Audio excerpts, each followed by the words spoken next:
bien, Albino. Habíamos dicho que en la presentación sobre la situación que atraviesa la provincia de Buenos Aires, que lamentablemente es recurrente. Creo que ahora lo vamos a hablar con el entrevistado, pero la última vez que tuvo una situación compleja, aunque no sé si en la región de ahora, fue justamente en la previa de las elecciones presidenciales. O sea, hace poco menos de un año, o poco más de un año. Sí, el problema de las inundaciones en General Villegas es preocupante. Antes de esta charla pública hablábamos con nuestro invitado recordando un hecho que tiene en este caso la lamentable derivación de que involucra a una persona que ya no está, que es el ex ministro de Infraestructura Alejandro Arlía, de Economía también, durante la gestión de Daniel Scioli, porque circunstancialmente él, nuestro invitado, con el ministro Arlía, por aquel entonces era todavía ministro Arlía, compartieron un programa nuestro y luego del programa se quedaron charlando, yo lo recuerdo bien, sobre las obras que necesitaba Villegas, con lo cual es un reclamo que está claro y hemos sido testigos involuntarios de charlas de ese tipo de hace muchísimo tiempo. Bueno, nuestro invitado es Gilberto Alegre, hoy diputado nacional del Frente Renovador, pero como ustedes saben también ha sido intendente de General Villegas. Gilberto, buenas noches, gracias por venir. No, por favor, muchas gracias a ustedes, es un gusto estar. Bueno. No sé si, pido disculpas porque no quiero que nadie tome este recuerdo que yo hago como un recuerdo de mal gusto. Pero me parece que es simbólico para explicar la situación a la que hacíamos referencia, de que es un reclamo viejo, Gilberto, de la situación de la falta de obras que provoca lo que está sufriendo hoy por hoy Villegas. A ver, hay una situación macro, que es la inundación en toda el área rural, que es dificilísima y que eso no se puede resolver si no hay con obras macro. En eso falta inversión en el plan regulador del Río Salado, no se han destinado las partidas para avanzar en esa obra y obviamente esas consecuencias las estamos pagando todo el noroeste de la provincia de Buenos Aires. Empieza en General Villegas, pero eso escurre de Villegas a Meguino, empieza a escurrir a Tejedor, América, Trenquelauquen. Van a tener que vivir esta situación dentro de poco tiempo con Trenquelauquen, con Pehuajó, con Carlos Casares, porque no están hechas las obras. Si bien es cierto que en un fenómeno, en una catástrofe como la que ha ocurrido o está ocurriendo en este momento, porque en General Villegas han caído 400 milímetros en los últimos días, entre ayer y hoy cayeron 40, en una situación que está totalmente encharcado. Hoy en día más del 60% del partido está bajo de agua. El agua escurre y va escurriendo en forma laminar, porque no hay ninguna, ningún accidente geográfico como puede ser, ni artificial, como puede ser un arroyo, un río o las obras. Entonces, que al fin y al cabo el Plan Maestro Integral contemplaba eso, digamos, sí, claro, accidentes artificiales. Sí, claro. Eso es lo que ayuda, las obras del Plan Regulador del Río Salado ayudan a que el agua escurra más rápido y permanezca menos tiempo sobre los campos. La política de hidráulica originariamente, cuando empezamos a vivir esta tragedia, digamos, en toda la pampa húmeda, era que el agua había que retenerla en los campos, o sea, debía escurrir laminarmente y perder energía en el campo porque no había forma de llevarla a ningún lado, era llevarla de un campo de arriba a un campo de abajo. ¿Qué es lo que pasa ahora? Hay canales clandestinos por todos lados. Entonces, como hay canales clandestinos por todos lados, el agua escurre con mucha mayor velocidad. Entonces la inundación es mucho más rápido porque se queda muy poco tiempo sobre los campos y genera tragedia. En algún momento llega a estancarse en un lugar donde provoca toda esta Sí, sube el agua cuando llega a un accidente como una loma, el agua toma impulso, digamos, hasta forma un remanso grande hasta que supera y sigue avanzando. Y casi todas esas lomas están todas cortadas y el agua corre muy rápido. Eso es en la zona rural. Otro tema son los cascos urbanos. Sí, pero hasta ahora, por ejemplo, en el caso de... Yo hablaba hace un par de días atrás con el ministro Sarkis y me decía que por lo menos en el casco urbano todavía no está afectado o no se ha afectado, salvo que en las últimas horas haya... A eso iba. La mayoría de los cascos urbanos están protegidos. La mayoría de los cascos urbanos están protegidos, entonces no estamos viendo de que los pueblos estén viviendo situaciones muy complicadas, aunque sí en situaciones de riesgo que genera mucha angustia en la población. En General Villegas falta una obra que está licitada, está adjudicada desde la época del gobernador Scioli. Nosotros, que era lo que yo le reclamaba a Arlía, nosotros teníamos dos obras, uno había que hacer un canal abajo del acceso de General Villegas, que es en el acceso a la ruta 188 y una avenida. Esa obra se hizo, y la otra obra que había que hacer, que hay que hacer, es un puente abajo de la ruta nacional 188 para escurrir todo el agua de un sector de la ciudad. Esa obra está licitada y adjudicada y no se ha hecho porque hay diferencias con el OCOVI y con Vialidad Nacional para cortar la ruta nacional. Entonces eso genera un remanso muy grande que pone en riesgo algunos barrios de General Villegas, que ese tema hay que resolverlo. A ver, perdón, un segundo. ¿Esa obra no está hecha? ¿Por qué? Porque no se ponen de acuerdo de cómo cortar la regla, claro, la ruta. Sí. ¿O cuándo? Hay conflictos entre el OCOVI, que es el organismo de control de las empresas privatizadas, que no autoriza cortar la ruta nacional 188, y la provincia no puede cortar esa ruta hasta que no lleguen a un acuerdo por los desvíos que tienen que hacer para ese tramo. Eso está pasando ahora y eso viene pasando desde hace mucho tiempo. Nosotros sabíamos que esa situación era de riesgo y esa situación es de riesgo. Claro. Esa obra es la única obra que falta para mejorar la situación hidráulica de General Villegas. General Villegas está construida, desarrollada en una pendiente, entonces toda la entrada de agua está defendida por terraplenes. Escurre, y en el escurrimiento se frena por un accidente como es la ruta 188, que no hay puente suficiente para que escurre el agua, entonces hay que ir abriendo la ruta para permitir ese escurrimiento.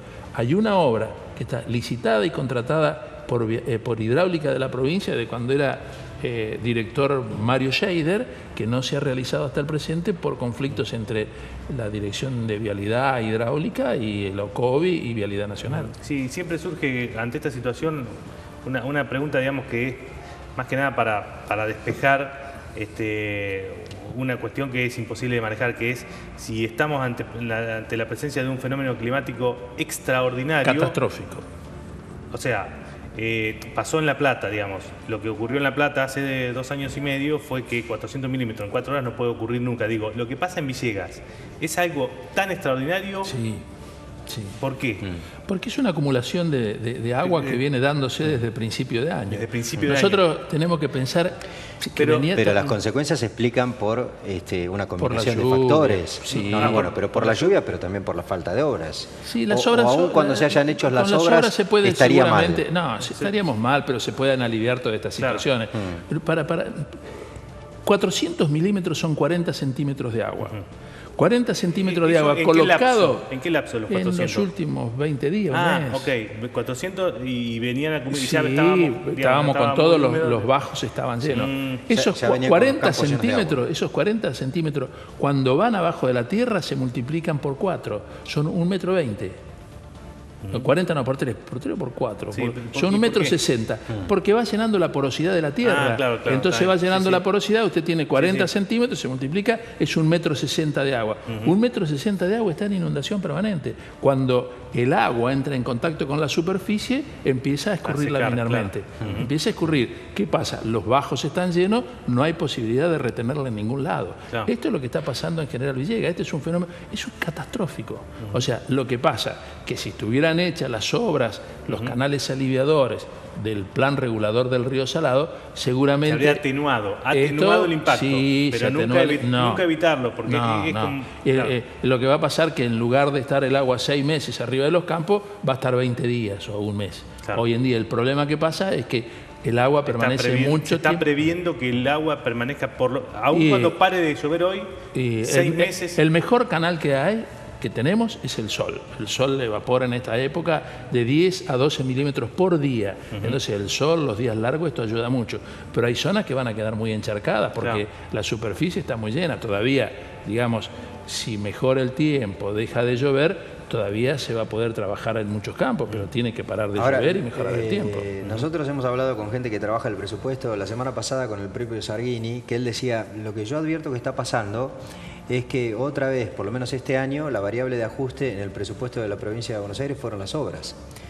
Porque se ejecutó algo así como el 12%. Hasta el primer semestre, el 12%, después Sensón aclaró, que seguramente me le han mandado a preguntar a partir de lo que dijo Zarghini, aclaró que van a llegar al 68%, y en algunos casos al 70 y pico % cuando termine el año, de lo presupuestado. Pero el plan regulador del Río Salado tiene fondos propios que vienen del impuesto que le aplican al gasoil, que es un fondo afectado que tenía que estar dirigida esa obra, se fue desviando permanentemente para distintas actividades. El plan maestro integral, no sé cómo se llamaba, medio... Plan regulador del Río Salado. Sí, exactamente. El Río Salado tiene fondos propios. No es que depende de que la provincia consiga préstamos, no. Hay un fondo, coloque deuda, hay un fondo constituido por un impuesto que se le cobra al gasoil para las obras del plan regulador. Que nunca se dejó de cobrar. Nunca se dejó de cobrar, y eso fue qué sé yo, en una época se llevó para parte de ferrocarriles, después se llevó para la hidrovía, después se llevó a la construcción bueno, no me acuerdo ahora, pero esos fondos se fueron destinando para otras actividades. Se fueron desviando. Claro, desviando para otras actividades, y se fue ralentizando el plan regulador del Río Salado. No sé si vos te queda alguna pregunta más con el tema. No con el tema Villegas. Sí, el tema Villegas, nada más que para cerrar. ¿Está más o menos estimado algún cálculo presupuestario de lo que se estaría perdiendo? ¿Hay algún cálculo o es muy difícil? ¿No? En este momento es muy difícil. Me parece que hay que esperar un poco que esperen las consecuencias. O sea, hoy es seguro, se han perdido pasturas de la ganadería, se han perdido pasturas para los tambos, se está perdiendo trigo y se puede haberse perdido parte de, la gruesa, de lo que se ha sembrado de gruesa, pero no mucho, del maíz. Pero el tiempo de gruesa es ahora. No, hay tiempo, hay mucho tiempo todavía. Hoy en día se puede sembrar hasta diciembre, se puede sembrar soja, se puede sembrar maíz. Es por excelencia sojero el cultivo, digo. Ahí tenemos dos cosas. El ganadero, el productor ganadero, no sé si se perdieron algunas cabezas o no. O si lograron evacuarlas o no sé qué. No debe ser lo que puede haberse perdido. ¿En qué razón se divide más o menos la producción agroganadera? Tiene 760.000 hectáreas y tiene una zona que es donde empieza los canales secundarios del plan regulador del Río Salado, que es una zona de cría.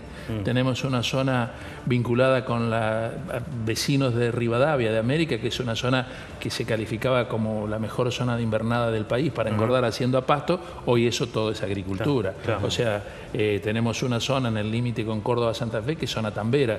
Nosotros, Sancor, digamos, es Santa Fe, Córdoba. Ahí en la provincia de Buenos Aires, el rincón de la provincia de Buenos Aires, es un rincón muy tambero que participa de las características de Córdoba y Santa Fe. O sea, Villegas tiene una extensión de 760.000 hectáreas. ¿Pero se puede hacer alguna división 60-40 entre producción agropecuaria y cría el grueso es producción.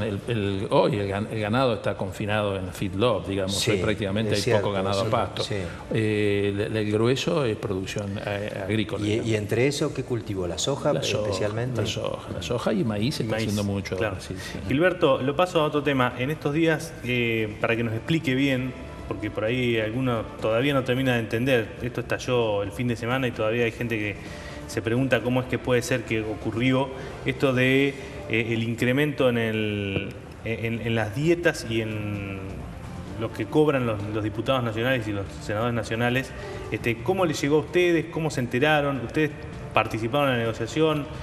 Cuando digo ustedes, es el bloque que no es del oficialismo. No. Hay una negociación colectiva, digamos, que se realiza entre el sindicato y el gobierno, y el aumento que le corresponde a los empleados es lo que les corresponde a los legisladores. O sea, se fijó en 31% el aumento, el 31% se le trasladó a los legisladores.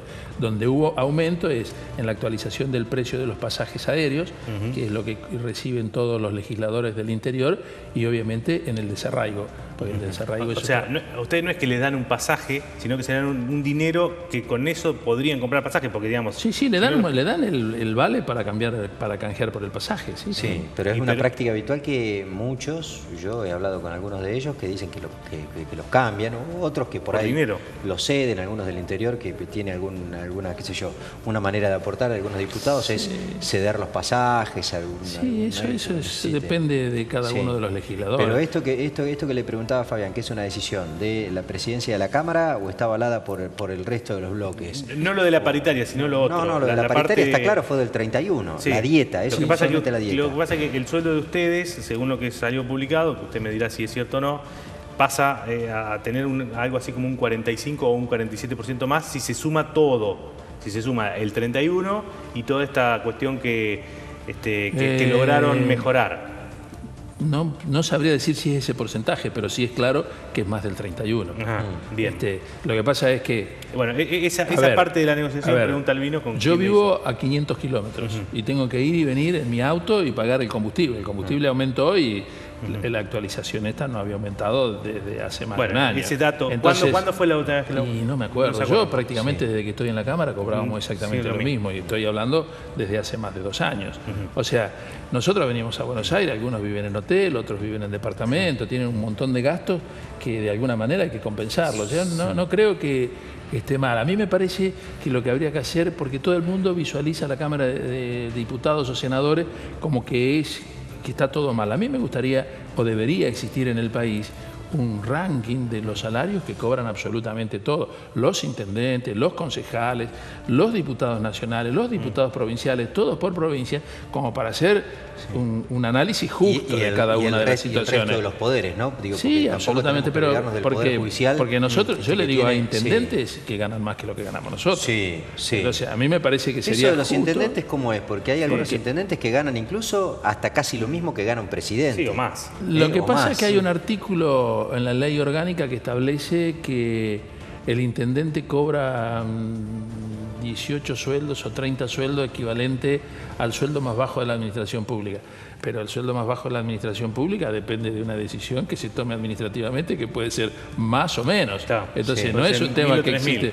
Claro, entonces uno dice, bueno, el sueldo más bajo lo dejamos acá y lo multiplicamos. Entonces, a mí me parece que lo justo sería que se publique, que exista que todos estén obligados a publicar los montos de los sueldos, porque si no empezamos a demonizar a los diputados, a los senadores, cuando esto, digamos, que además yo considero que el sueldo no es exagerado para la actividad y la responsabilidad que se realiza. Ahora, después que las cosas salgan bien o salgan mal, es harina de otro costal. El tema es cuando uno lo compara, porque lo que habitualmente se hace con este tipo de cuestiones es, entre otras cosas, sobre todo por el porcentaje que decía Fabián, bueno, un laburante común y corriente hoy está peleando a ver si le abren otra vez la paritaria, porque apenas arañó por ahí el 34 o 35%, en algún caso medianamente privilegiado. Algunos menos. Es cierto, los diputados 31,6 van de la mano de lo que se supone que negocian con los empleados del Poder Legislativo. Pero sumado todo este tipo de agregados que tiene el sueldo de un legislador, o la dieta, como se la conoce a los haberes que cobra un diputado, suena por comparación mucho. Claro que yo no soy de los que considera que el dirigente político y sobre todo aquellos que ocupan cargos estratégicos tienen que cobrar poco. Sí da la sensación de que en el medio del conflicto, de la crisis esta en la que inevitablemente todo el mundo debe coincidir que estamos atravesando, es un gesto haber postergado por ahí la actualización, por más razonable que sea. Les tocó a los legisladores, ¿qué sé yo? ¿Será por Monzó o por Michetti o por quien haya tomado esa decisión? Yo vuelvo a repetir, a mí me gustaría que se publicaran absolutamente los ingresos de todos los legisladores, nacionales, provinciales, más allá de esa cuestión, todos, porque si no parece injusto el hecho de plantear, por ejemplo, en la Cámara de Diputados y Senadores no se cobra jubilación. Perdón, no se cobra aguinaldo. Sí. No se cobra antigüedad. Sí. Entonces, cosas que los intendentes cobran antigüedad. Entonces, cosas que en otros lugares lo cobran. ¿Un diputado no se jubila como por haber sido diputado? Tiene un régimen especial. Tiene un régimen especial. No lo sé. Sí, es el régimen. Bueno, es uno de los tantos regímenes especiales que tiene el ANSES. Bueno, quedó claro cuál es la posición. En todo caso, digamos, queríamos tener una reflexión. ¿Cómo viene el tema del presupuesto a nivel nacional? Se está discutiendo por estas horas algunos puntos. ¿Qué es lo que ustedes, como bloque de representación parlamentaria, en este caso el Frente Renovador, miran con mayor nivel de preocupación en el presupuesto nacional? Nosotros lo que estamos viendo, digamos, con mayor nivel de preocupación es, a mí en mi caso, por ser presidente de la Comisión de Agricultura, estábamos discutiendo el recorte que se le había efectuado al INTA, digamos, para tratar de resolver ese problema. Nosotros estamos viendo todo lo que significa la asignación universal, lo que nosotros estamos viendo todo el tema de la seguridad, las inversiones que hay que realizar. Llegamos a un acuerdo medianamente, nosotros firmamos el dictamen en disidencia, pero se trata mañana y el presupuesto se va a aprobar. Y con relación a eso del INTA, puntualmente qué es? Porque por ahí se sabe bastante de lo que pasa con el CONICET y con Ciencia y Tecnología, pero no había trascendido tanto lo del INTA, que también es un y punto estratégico. Le hicieron un recorte muy importante que en cierta forma se resolvió. ¿Argumentando qué o explicando qué? Tenemos que ser claros que el presupuesto de la Nación está muy complicado porque, digamos, si uno pretende reordenar los gastos de este país, sin ninguna duda el presupuesto va a resultar ajustado y se está tirando de todos lados para encontrar un acuerdo que permita salir adelante. Sí, pero digo, se está tratando de recortar sobre puntos estratégicos. No, digamos, totalmente de acuerdo. El SENASA, Ciencia y Tecnología, en digamos. todos lados. O sea, nosotros tenemos veamos, usted está en la comisión, ahí había el año pasado gastos excesivos en algún aspecto, digamos. No, el recorte es el recorte. O sea, ¿Y qué van a echar gente? No, se arregló. Pusieron 300 millones adicionales, se van para seguir renovando los contratos del personal. Eso se arregló. El recorte iba por el tema de los contratados. Sí. Nosotros tenemos que tener presente de que Argentina tiene más de 3,5 millones de empleados públicos. ¿Es mucho o es poco? Y lo que tenemos que tener en claro es que el tamaño de nuestra economía se le hace muy difícil pagarlo. Argentina tiene muchos subsidios, el mundo tiene muchos subsidios, pero el tamaño de nuestra economía hace difícil sostenerlo. Entonces, ¿cómo sostenemos el régimen de empleados públicos? ¿Cómo sostenemos el régimen de los subsidios? Cobrando impuestos. Si nosotros seguimos cobrando impuestos de la forma que lo hacemos hasta ahora, nuestra economía no es competitiva. ¿Nosotros qué va a pasar? Nos invaden productos del exterior porque vienen mucho más baratos. Entonces, en algún lugar hay que ordenar. El Estado no ajustó la economía y los empleados prácticamente quedaron absolutamente todos, pero el sector privado echó más de 100.000 empleados o 300.000 empleados, no recuerdo bien. El sector en privado tuvo que hacer el ajuste que el sector público no hace. Entonces nosotros tenemos que entender de que si nosotros queremos cambiar realmente, tenemos que pensar de otra manera. Si nosotros seguimos creyendo que cobrando cada vez más impuestos vamos a resolver el problema, estamos equivocados. Pero nosotros la economía de Mauricio Macri no es una economía de ajuste. ¿Que es una sensación que uno tiene eso? No, en algunos sectores puede aparecer, pero no. Bueno, se recortaron los subsidios. En la mayor parte de las negociaciones. A ver, se recortaron los subsidios. Era una vergüenza lo que estaba ocurriendo con las tarifas eléctricas y el gas. O sea, no es que se recortaran los subsidios. Había que ponerle una cuota de racionalidad. No puede ser que en los sectores más acomodados de la sociedad argentina no estuvieran pagando ni luz ni gas. Bueno, pero a mí me da la sensación, Gilberto, de que con esa excusa se avanzó con todo y no se perdonó nada. En el medio se van ordenando las cuestiones, se van ordenando las cuestiones. Después de las audiencias, después de los reclamos, se fueron ordenando. Anda a preguntarle a las pymes a ver cómo están. Que hoy por hoy generan, se está discutiendo. son las que mayor nivel de mano de obra generan. Absolutamente. Nosotros estamos discutiendo todo ese tipo de cuestiones. La semana pasada tuvimos una discusión bastante complicada en la Cámara con el proyecto de participación pública-privada, que nosotros terminamos votando en contra y fue de nuevo no en contra, fue de nuevo a comisión y se está tratando ahora para mejorar la situación. Lo que estamos buscando es que en la participación pública-privada haya un porcentaje importante de capital nacional. ¿Y a ustedes no les molesta, digamos, o no les preocupa más que les molesta el nivel de endeudamiento de la economía? Porque yo hablo con gente que conoce de economía, por supuesto que nosotros no somos técnicos, mucho menos especialistas en la materia, te dice, mira, la verdad es que este gobierno tiene el mismo o mayor déficit fiscal que tenía el anterior, se supone que venía a solucionar ese tema, y lo único que hicieron fue cambiar la manera en la que financian ese déficit. Estos lo hacen con deuda. Hace 50 años la Argentina viene con déficit público y financiándolo con emisión monetaria o con endeudamiento. Eso pasó siempre. Esto sigue siendo exactamente lo mismo. El gobierno anterior financió el déficit fiscal con emisión monetaria y este gobierno lo está financiando con déficit. Ahora, si no hay endeudamiento, el ajuste tendría que ser brutal. O sea, lo que hay que tratar de ver cómo se hace para que la economía vaya mejorando hacia adelante y poder hacer crecer el Producto Bruto Interno para poder sostener subsidios, para poder sostener empleados. Este Producto Bruto Interno que tenemos nosotros hoy no alcanza para las pretensiones que tenemos los argentinos para vivir como en Suiza. No alcanza. Gilberto Alegre, diputado nacional por el Frente Renovador, muchísimas gracias por haber venido a charlar esta noche con nosotros. No, muchas gracias a ustedes. Muy bien, ya volvemos.